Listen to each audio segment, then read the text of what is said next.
Hey, what's up everyone, welcome back to the channel. This is Shubham, and in this video we're going to talk about the martial arts mindset you should have. Let's get started.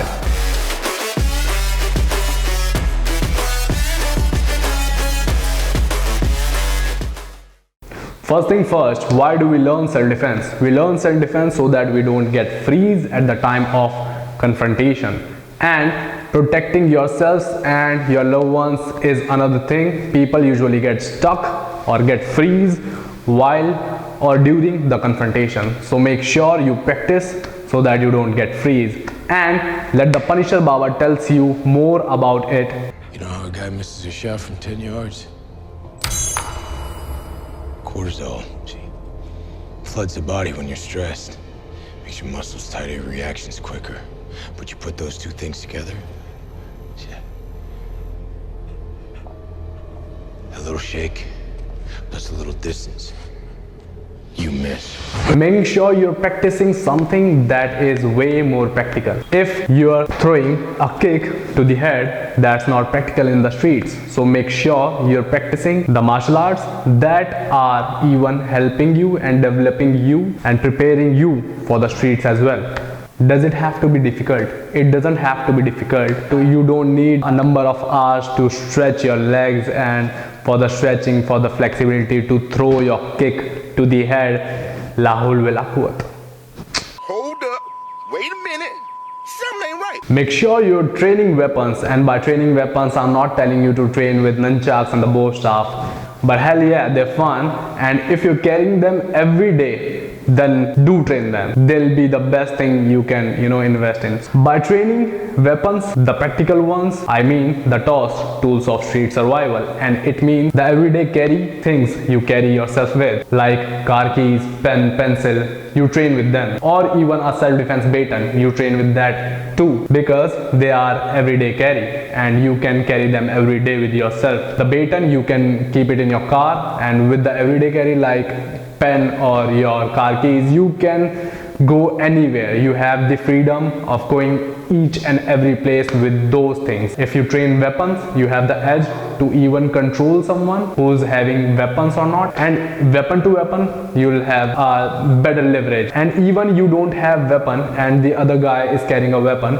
you have leverage. You know how the weapon works so that you can control them and strike them or even take down them.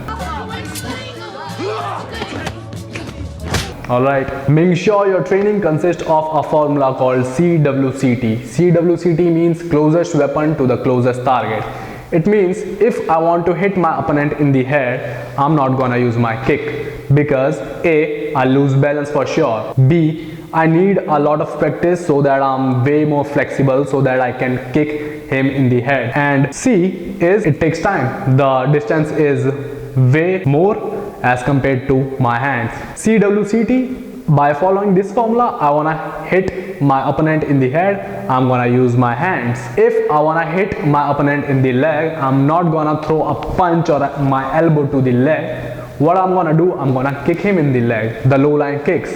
Alright, so make sure your training consists of the CWCT principle.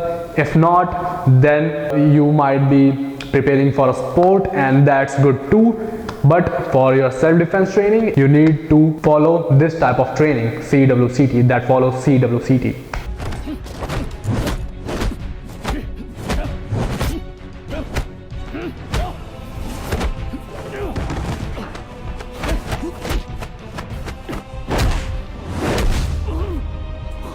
Don't fall into the trap of अगर कोई मेरे को यहाँ से पकड़ ले तो मेरे को कैसे छुड़ाना है, और कोई मेरे को यहाँ से पकड़ ले तो मेरे को कैसे छुड़ाना है. It means don't fall into the trap of if anyone grabs me from here, so what can I do, or what can I do from here if he grabs me from there. Bro, the first thing is that how that person gets this closer so that he can grab you like that. Make sure you don't let them do that. Alright, that is the part of training. It's the part of your mindset. That's good if anyone actually grabs you from that situation, that training comes in, but you don't let anyone grab you first or even attack you with that thing. You manage the distance, and that is when your self-defense or martial arts training comes in.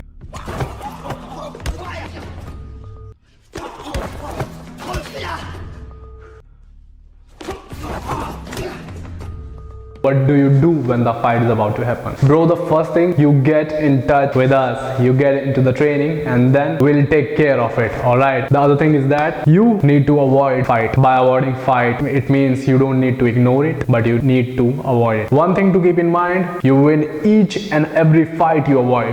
And the other thing is that how do you avoid? We avoid with verbals, with being egoless. Alright, if I'm here and I get into anything like that, I'll be like, bro, you win, I lose, I'm really sorry, I don't want to get into any trouble. You be like that, I'm sorry, I want to go home safely. You say these words, or you can say, let's have a beer, bro, because I don't want any trouble, let's get some beer. Alright, we can do such things to be safe. And even if they get cooled down and you're going, if you're going, make sure you're looking at them while you're going, not like just turning back and then they hit you from behind. Make sure you don't ignore, you avoid, like everything's cool, alright, and then you get away while watching them. The other thing to keep in mind while confrontation, what you need to do is to set boundaries. Even it is in our animal nature. Even the dog, take a dog for an example. A dog shows their teeth so that what it indicates that he can bite with his teeth. Alright, he sets that boundary. What we people are doing, we are so laid back, relaxed that nothing bad's gonna happen. Alright, and so we've dropped the idea of even saving ourselves. Make sure you train yourself, you don't get freeze at the time of showing your teeth as in you're setting up that boundary, not like not like that. How do you set the boundary? If you know the trouble is knocking at your door, is in front of you, and you're gonna get into trouble, you be like, stop right there. You mean your wordings. You be like, stop right there.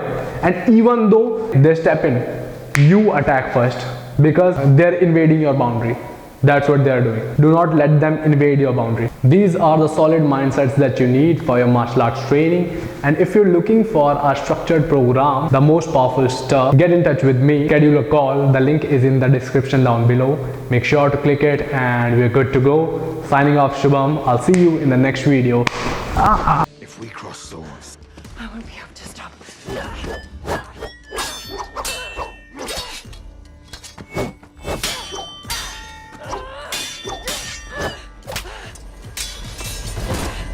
A few moments later.